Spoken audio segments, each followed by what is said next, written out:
Hey guys, Michelle here from thehouse.com, and today I'm talking my snowboard gear. So this is the items that I might normally bring to the hill. I ride a lot at Afton Alps, Trollhagen Troll in Wisconsin, and then a little bit at Highland Hills as well. I try to go a lot of places here in the Midwest. So this is what I bring kind of on a daily basis. I switch it up just a little bit depending on the weather, depending on how I want to ride, and of course the snow conditions, but I'm going to walk you through it. So starting with the hard goods. I have my Burton Socialite. This is from 2 years ago, I think. So this is really like flat to rocker.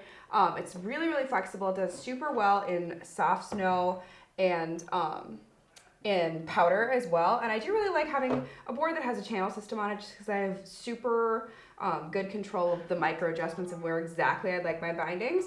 And then leading into that, these are the Burton Lexas, and I absolutely love these bindings. The ankle strap is super comfortable and the toe cap feels super secure. So this is from 2 years ago, and I absolutely love that board.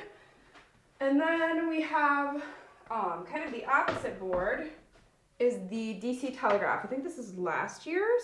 I really love the graphic on this board. It's a pretty heavy camber, so it does really well for me on like icy groomed runs, which we get a lot of around here in Minnesota. And then on here I have the Burton Stilettos. And I really like the toe strap on these actually. It's super, super comfortable. A little bit of a softer high back on these, but it has a really heavy camber. So I really love this board.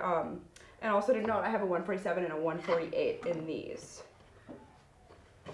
So now to kind of move on to what's more like my soft goods and what I'm wearing and what I'm bringing.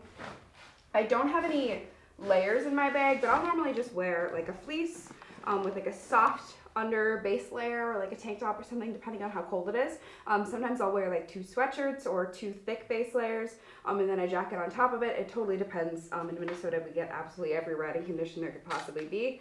But this is my bag. This is the Burton Boot House, and this is a 60 liter. I know Guff has like a 90 liter, which is massive.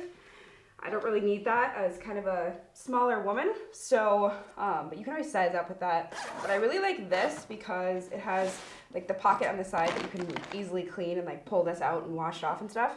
And then it keeps your boots in here, and then there's like a mesh here so they don't like stay too hot in here. They can actually dry out. For the last hard good, I have the Burton Mint boots and a speed lace. I really, really like speed lace. I feel like sometimes when I ride bow, I just like make them a little bit too tight. Just my own weird habit. But these are a really, really flexible boot, and they're super comfortable for all day riding. So I love those. Those are the Burton Mints. I think those are from last year or something. And then, let's see here. I have the Annan Greta helmet. Pretty simple one, pretty basic. Don't need it a lot, but I really encourage everyone just to wear a helmet all times because you never know who might cut you off on the hill or anything like that, so it's good to have a helmet with you. And then I have my goggles. These are the Spy Marshall goggles. I haven't had them for that long, but I absolutely love them. They really don't fog up much at all. It's kind of a cool color to match, you know, my whole setup and everything. They've got silicone on the inside, which I really like. They don't fog up much. It's pretty easy to change out the lenses with these ones, and they're super comfortable. Fit my face very well personally. And then they did come with another lens, so that's always good to have too. And then, so my hands always get cold. So I always wear like an underlayer glove too. I think these are the Roxy liner gloves from this year, so from 2018. And they have like the touchscreen compatible thing here, which I actually use a lot. And then also, as soon as I get out of my car and I start putting everything on, I do really like to have just a thin pair of gloves and, you know, not doing up my boots and everything like that with a mitt on, but then my hands aren't cold, so I think that's a good option. And then I have the Burton Gore-Tex mitts. I'm not sure which model this is. It's from last year, so I don't think we have it anymore, but I really like that they have like the portion that'll actually hold on to your wrist because I have dropped my glove off a chairlift before and that is the worst. And then socks. I only have 1 pair in my bag right now, but usually I like to have 2 just in case they get like wet or hot or whatever. These are the Burton Scouts. I really like these. I also like the Burton Trillium socks a lot. I wear those a ton.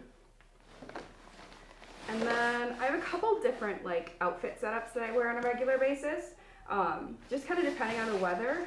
This is from this year. This is the AK Anorak. It's Gore-Tex for women.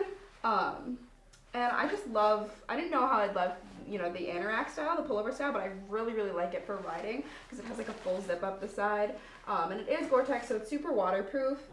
It has tons of storage, and they're all zippers, and there's vents and everything like that, but there's no insulation in this one, so it's kind of meant for like spring riding, which we're getting into now, and for layering underneath too. And then I have the Volcom Verdi bibs. I definitely like having the bibs in my snowboarding setup, just because I think on the warmer days it's really nice to be able to take off your jacket if you want to and just ride in your sweatshirt and everything, and then you don't have snow constantly going up your sweatshirt, especially since it's not waterproof to have a sweatshirt on, obviously. But there's lots of pockets and venting and all that good stuff. Those are super comfy.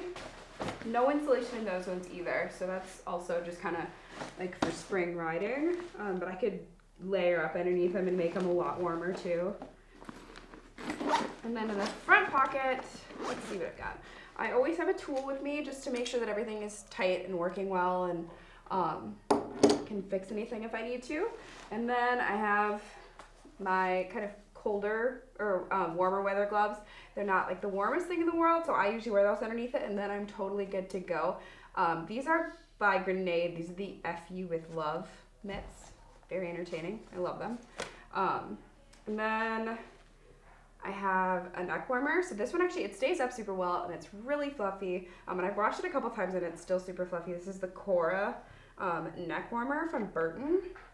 And then a balaclava as well. This is a black strap one. I just think it's nice to have one that wraps completely around your head. That way if you have any gap between your goggles and your helmet, it can kind of cover that. It can also get the back of your neck. So if you are riding in a lot of powder and you kind of, you know, stop with like a commotion, there's coverage for the back of your neck, and then you don't get as much snow back there.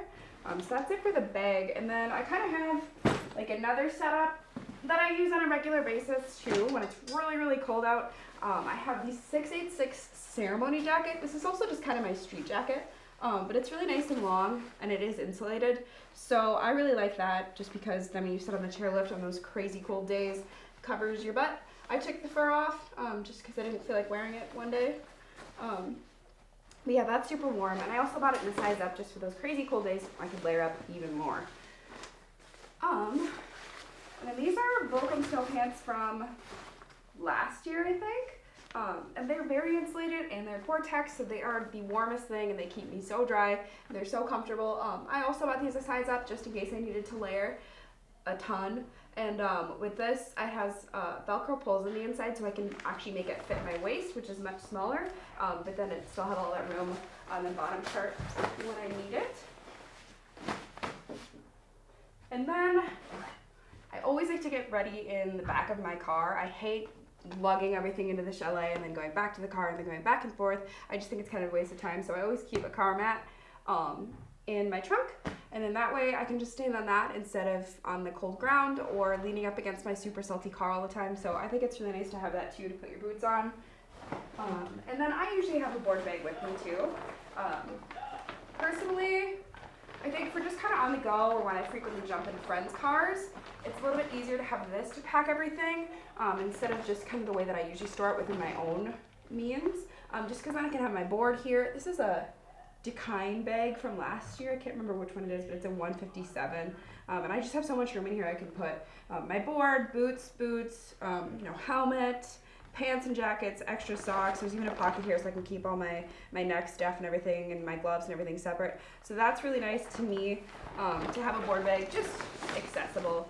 And that way, if you have to leave it in the back of your car or anything too, and someone can kind of see in there, it's better to just have it kind of disguised, if you ask me, just because then there's not just a snowboard hanging out in the back of your car. But I also have a ton of other stuff just with me most of the time. So I'll usually have like a rub-on wax, like my headphones, some Kleenex, always chapstick. There's usually a water bottle in my bag or in my car. But yeah, that's my whole snowboard setup. If you guys have any questions, drop a comment below. Otherwise, a lot of these items are from the house, and I've done reviews on them before. So we'll do our best to drop some links to those videos as well, so you can get a more in-depth explanation of all these items. Don't forget to subscribe to our YouTube channel, and thanks for watching, guys. That's my whole snowboard gear setup.